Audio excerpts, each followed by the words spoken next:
खुश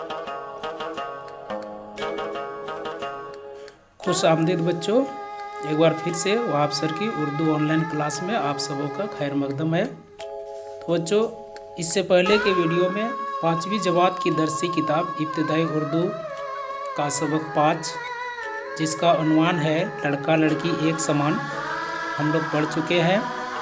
और आज के इस वीडियो को देखने के बाद उस सबक के सारे सवालों को आसानी से हल कर सकेंगे। तो आइए शुरू करते हैं सवालों जवाब का ये सिलसिला। सोचिए, बताइए और लिखिए।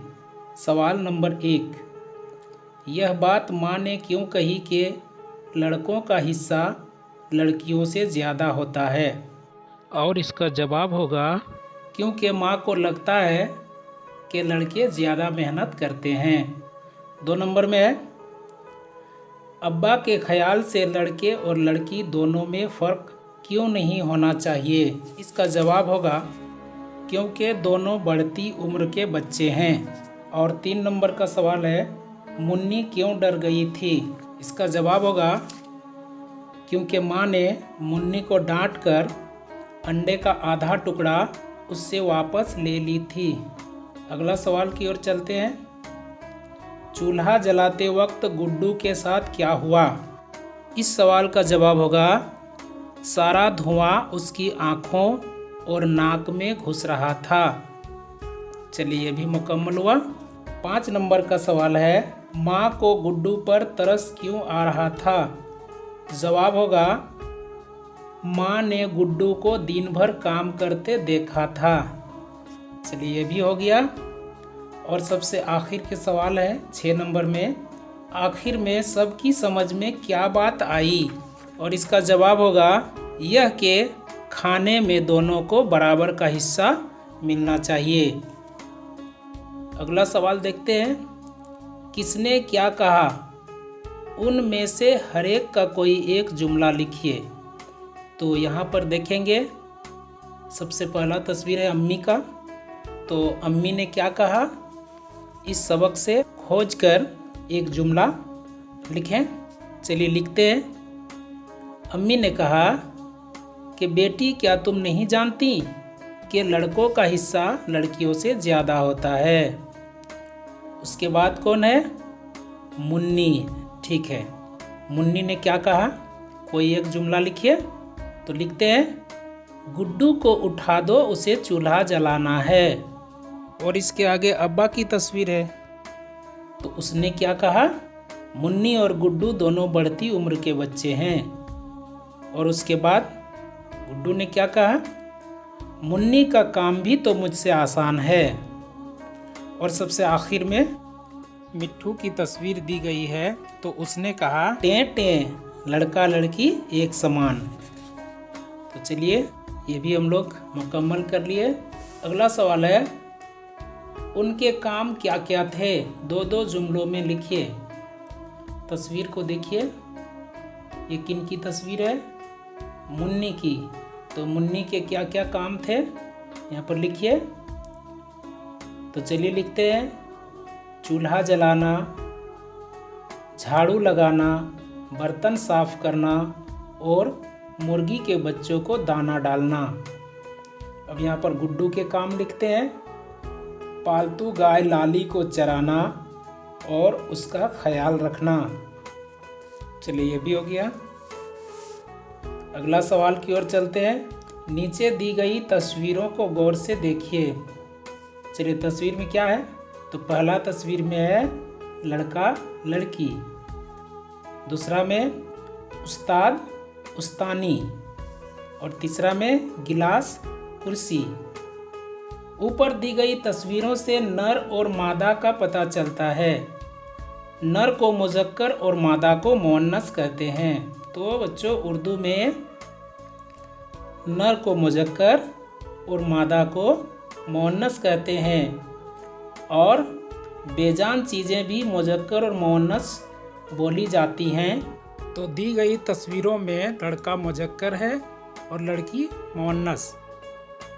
उस्ताद मुज़क्कर, उस्तानी मुअन्नस, गिलास मुज़क्कर, कुर्सी मुअन्नस।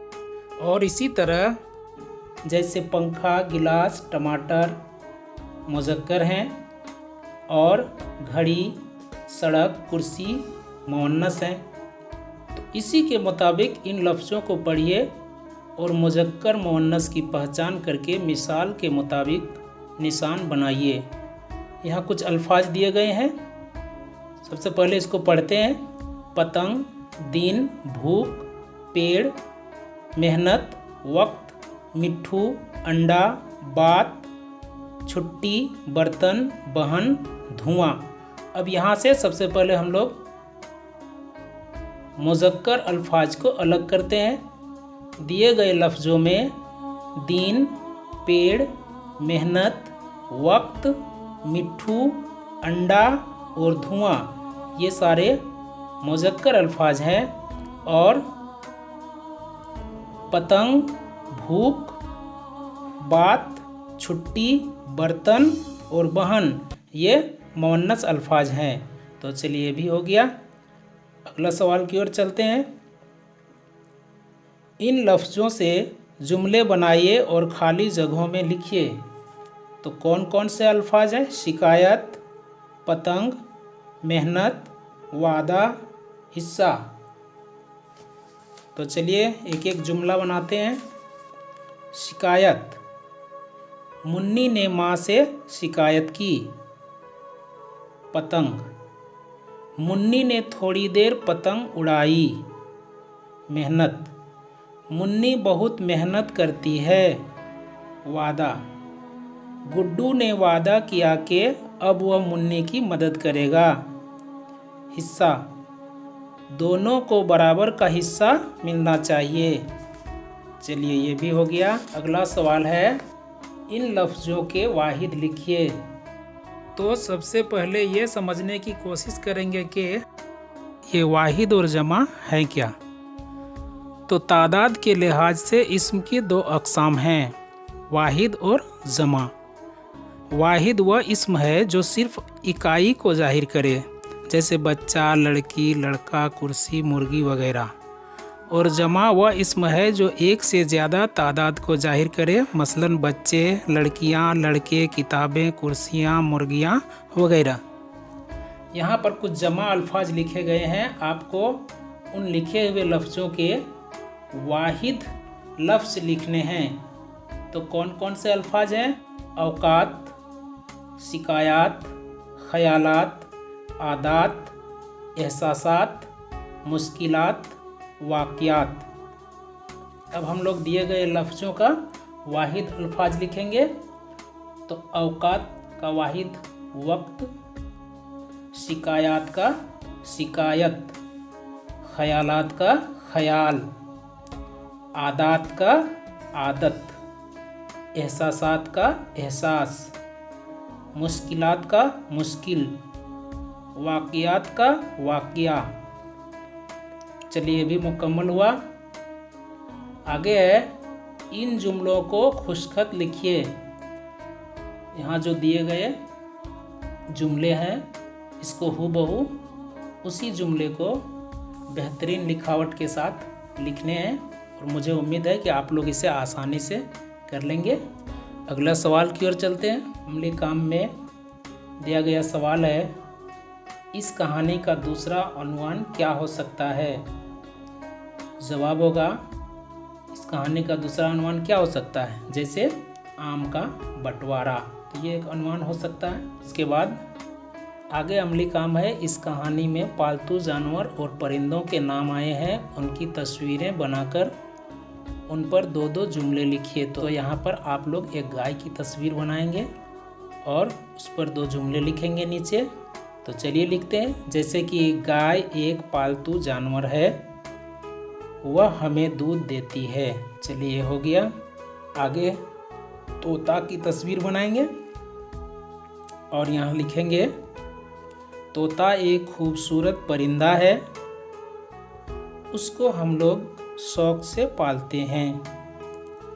तो बच्चों, सवालों जवाब का यह सिलसिला यहीं पर ख़त्म होता है।